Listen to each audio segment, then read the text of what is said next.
I don't like horror stories. I don't like a lot of them because of how they make me feel. What I feel isn't what you feel watching a scary movie or reading a scary book. It isn't the thrill, the fear, the uncertainty. It isn't the typical emotions of the average person, at least. I know only one guy who understands what I'm talking about, and that's because we went through it together. I see a lot of people use fake names, and unlike them, I have a good reason. Some of these people know me, can find me, so you can call me Max, and my friend's name is Sam. Sam and I robbed a few stores together. He owned guns and I didn't. I did the talking, and I can still be pretty intimidating without a Glock in my hand. We hit 4 stores, and the 5th had us walking away in handcuffs. We thought it only had one guy, but then a second one appeared with a shotgun. Nobody was hurt. Sam and I were cornered, and the cops came and picked us up. We just wanted money. We didn't want to kill anybody. We didn't want to die. You'll be surprised how many criminals think that way. How many would back down if you challenged them.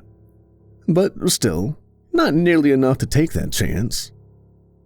Anyway, a few years in prison taught us a lot. First of all, the prison we were sent to barely had anyone in it.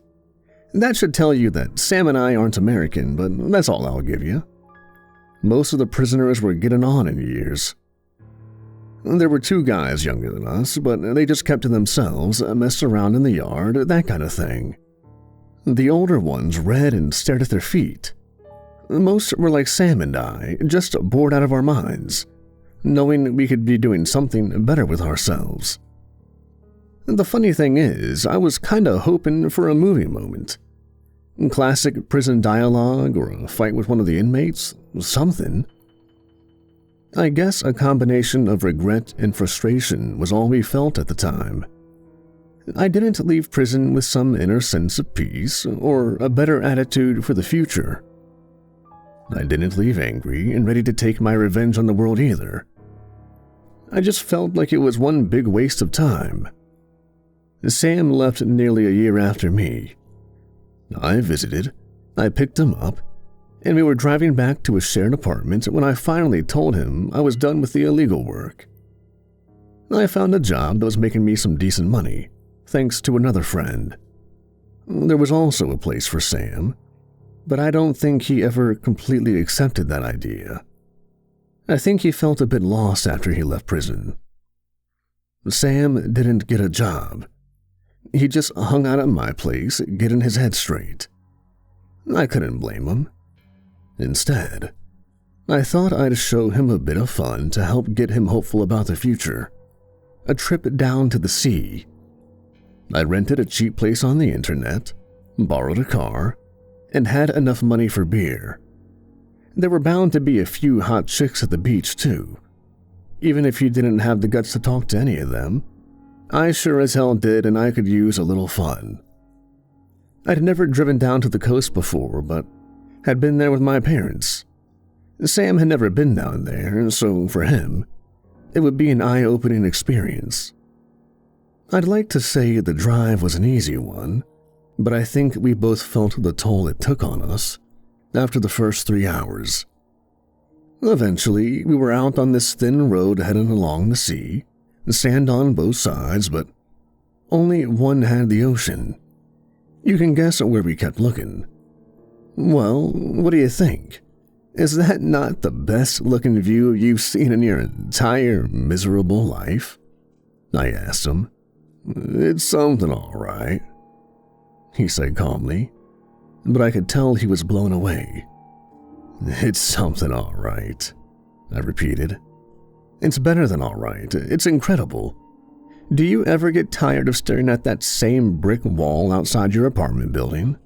That same ugly broad you work with handing you a styrofoam cup of cheap coffee that might as well be dirt with hot water? The same 6 o'clock on the dot son of a bitch that keeps honking his horn on the street as if it will make traffic any better? Are you getting to your point? I'm getting there. What I'm trying to say is, you can look at the ocean every day of your life, and it will always look different. It's alive, Sam. It's not a crappy bunk bed, 3 cement walls, and a set of iron bars. Sam didn't say anything, but he didn't need to. I just focused on us getting to the place, which was proving to be tougher than I thought. The sand to our right was almost as endless as the ocean to our left. Yet, everywhere I looked, there wasn't a road sign, a building, or anything that suggested life along the ride we were on. We drove for another hour, and after getting over a hump in the road, we saw a building. It had a Spanish villa appearance, jutting walls with rounded corners, a rounded arch at the entrance, niches in the walls for candles or flowers or whatever. That's what I imagined they would have. But those niches were empty. There wasn't a sign outside suggesting it was anything more than a house by the ocean, but it was odd to call it even that. No number on the wall, no mailbox, nothing. Still, I wanted to confirm we were heading in the right direction for my sanity. Sam and I got out of the car and we approached the entrance. "Is this the place?" Sam asked. "Maybe, but I thought we would have found it sooner than this," I told him honestly. "Let's just ask." There were 2 empty pots beside the arch, just dirt, no flowers. Through the archway, we entered a cool reception. There was a reception desk, a water cooler, 2 plastic chairs against the wall, and a stack of aged brochures gathering dust at one end of the desk. Behind it was a teenager, skinny and bored. When he looked up and saw us, 2 tough-looking ex-cons, his eyes widened and he stood up quickly. It was like we were military officers. "Hi, is this?" I struggled to remember the name of the place. Do you have rooms for a Sam and Max?" The teenager seemed to hesitate. He looked at us with a fish-out-of-water expression and his eyes darted to the desk. Before he could make a move, a short woman marched inside and checked. Her skin was tanned, her hair was graying, and her expression tired. The teenager used that moment to escape into the back room while she looked up at us. "Max, Sam, welcome," she said, taking off her glasses. The owner got to the point quickly, like she had better things to do. She showed us the 2 rooms, pointed to a bathroom down the hall, and left to continue her work. She was gone before I could ask anything more. "I guess this is the place," I murmured. "Middle of nowhere." Didn't you check if it was in a town or something?" Sam asked, as we marched to the car to get our things. "I just saw the price and a picture of a bed. Both were good for me." "Fair enough. At least they have beers." He already seemed to be at ease, which made me feel a lot better. After unpacking our things, we went down to the water, back to the place, and crashed on our beds when it got dark. It was all a little strange, but we could excuse that after our long journey. Waking up that night was like waking up after a night of heavy drinking. I knew well enough the effects of drugs in the system to know that our beers were spiked, or somebody drugged us while we slept. Either way, my head was pounding as I left the room, and so was Sam's. Instead of a cool hall and reception area, we stepped outside into an empty courtyard with massive walls all around. The courtyard couldn't have been bigger than a basketball court, but the walls were taller than it was long. I was bleary-eyed, but not blind enough to not notice Sam slip and fall forward. He hit the ground painfully. I went to his side, trudging over to him like a drunk puppet. "What the fuck?" Sam murmured, his face barely moving as he spoke. The drugs were having a heavy effect on his system. I tried to get him to slow down. "What's going on?" I don't know. Just take it easy. I think we were drugged. Give it some time, don't push too hard." I can barely keep my eyes open, man. Panic was starting to set in. My heart was pounding like crazy, and I didn't want to think it was the effect of the drugs, too. The idea of my heart bursting in that situation still makes me itch with fear. "Hello," a voice called. It was coming from the wall to our right. Looking up, I saw a pair of hands raised and empty, as if an incredibly tall man was behind the wall holding his arms up in surrender. "You see me? Good. Who is it? I can't. I can't either. He's behind the wall," I told him. "Food will be dropped from here. Remember that." The hands withdrew from the wall, returning with 2 plastic bags. The bags were dropped and hit the sand in the courtyard. Looking up, the hands were gone, and we didn't see them again until the next day. During that first day, I started looking around the courtyard, all the while thinking I was stuck in some kind of messed up dream. I was surrounded by flat colors. The white sand, the orange walls, the blue sky. The only break in this cartoon reality was Sam, who brought me back from my panic state when the drugs were processed by his system. He walked unsteadily after me as I went around the courtyard looking for some fault. But all I found were walls that had been around longer than me and would be around longer still. Sam placed his hands on my shoulders. "Slow down," he said with labored breathing. "We're trapped. They know it. We should know it too." Trapped? Trapped? This is crazy. We were just at the motel, right? Those are the same rooms, right? "Our rooms had windows. These don't." I looked back through the doorway to my room. Sure enough, the window with the view of the ocean was missing. I moved to investigate and saw that a few other important features were missing too, but at least there was a toilet. When I turned around, I saw Sam investigating the plastic bags. I heard something else, a roaring over the silence. "We're still by the sea," I said. "I can smell it. These bags only have apples in them, nothing else." He handed me one bag. In it were 10 apples, fresh and cool. In the environment I was in, they seemed as fake as the walls, but when I took a bite, they were rich and juicy. Sam looked at me for a moment before he took a bite out of one of his.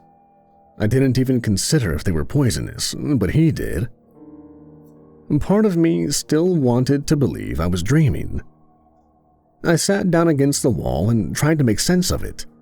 Sam did the same, and the 2 of us ate our apples in silence, listening to the waves crash. I felt something wet hit my face, a droplet of seawater. I looked over to see if Sam noticed. He did. "We're right by the sea," I said, throwing the apple core over the wall. I went over to it and placed my ear against it. I heard it. I think it's splashing against the wall. Sam and I exchanged looks. The place we were staying at wasn't that close to the sea. We had to have been moved. I'd like to say we learned more than that about our prison, but we didn't. Sounds and smells were all we had. It wasn't enough to tell us exactly where we were, but it was enough to ground us. We could assume we were in the same area, that we were close to the coast, and that the woman and the teenager had to have been behind our confinement. Yet, we didn't know why. That's something we had to think about day after day after day. Weeks without a shower or a scrap of entertainment. Sam was running around the courtyard of sand while I sat there with closed eyes trying to imagine myself somewhere else. We would sometimes wait for the apples to be dropped, and some days we woke up with apples already there. Sometimes they made us sick. Other times, they were just what we needed. Usually, the times we were thirsty. It took me a while to finally start drinking the water out of the toilet cistern. I don't know how to clean it, but it was better than nothing. I don't know what day it was when the routine was broken by something unusual. The hands reappeared, followed by many others which peeked over the walls all around us. Sam and I hadn't spoken in some time, but seeing that finally got us talking to each other again. "What the hell is going on?" he asked. Before I could reply with my usual, "I don't know," movement caught our eyes. A white rope fell against the orange wall, stretching down to us. The hands stood to attention above the walls, waiting for one of us to take it. We approached the rope, and I saw that it was the kind that was used on ships, thick and rough, perfect for climbing over a wall. I reached out and pulled it. It held strong. "Are you leaving?" Sam asked with tears in his eyes. "Are they letting us go? Are you letting us go?" Nobody answered his question. That silence was enough to make us hesitate. We tried yelling more things, but they wouldn't respond. Eventually, the rope was pulled up the wall so suddenly we couldn't grab it. The hands remained above the walls, but our attention was taken from us. Laughter. Laughter all around. Joyous and cruel. These were the laughs of the sadistic men and women. We were clueless as to what just happened, but their laughter told us that we had made a big mistake. It didn't stop. The sky shifted. Clouds rolled in and rain started to fall. The waves would crash against the walls. Not just a wall. It was as if we were in the middle of the ocean. The thunder rumbled and shook the earth. Once more, it felt like I was in some dream. Yet, when I look at myself now, I know that I wasn't. It wasn't a dream where their hands rested on the edge of the wall and they pulled themselves over. Their bodies fell to the ground, hitting it with horrible sounds, these creatures. Human, but their skin was so pale it was almost blue. More bone than flesh. Their eyes empty and gray, their laughter incessant. Looking back on it now, they seemed almost fish-like. Their hands up close had sharp black nails. Maybe claws are a better description. The waves grew louder. The rain began to fall. Water spilled over the walls, slowly filling the courtyard to ankle height. The creatures scrambled to their feet and looked at us. By that point, we had already backed into one of the rooms, but I was caught by surprise as I tried to close the door. A creature had snuck up from the side, surprising me and grabbing my arm, pulling it back through. Sam continued to try and close the door, not realizing my arm was in the way. When I screamed, he noticed, but the pain that followed was far worse. I can't compare the pain to anything I have ever experienced, but I imagine it wouldn't be too different from feeding my arm into a wood chipper. I remember distinctly the sensation of my right bicep being torn from the rest of my arm. I remember falling back, my eyes clouding over. The shock was sending me into unconsciousness. Sam closed and locked the door, and he braced it with the bed. I saw his terrified face, but it must have been nothing compared to mine. I've never felt so scared in my whole life. I didn't dare look at my right arm, at what remained. My story ends here. The rest I had to learn from Sam. Sam used the bed sheets to bind my wound, and a belt to cut the blood flow as much as he could. He told me that he watched the door, listening to the sounds of the creatures until they faded with the storm. The water that had seeped beneath the door receded, and it was only when he heard the familiar thumps of the plastic bags hitting the courtyard that he opened the door. The courtyard was empty again, with no sign of the monsters, but there were scratches on the walls. The day after that, the hands reappeared, the rope fell, and they waited for a reaction. Without anything left to lose, Sam tied me to the bottom of the rope and grabbed on tight. Something pulled the rope hard and fast, and he thought it would undo the knot he tied. The hands withdrew, and the two of us went over the wall. Sam said he saw nothing but sand all around before finally hitting the ground. When he looked up, the prison was gone and we were in the middle of the beach. The borrowed car right where we left it by the road. He said I mumbled something then, like I was talking to someone, arguing about something at his taste. He found the car keys in my pocket. Sheer luck that I had them at all, because he didn't think to get them. The next town was only 15 minutes down the road. I woke up in the hospital with him by my side. He figures we were in the prison for almost 4 months. I thought it was closer to 5. We asked ourselves what the rope was for and why it was even offered. We asked a lot of questions, including the classic, why us? It didn't matter in the end.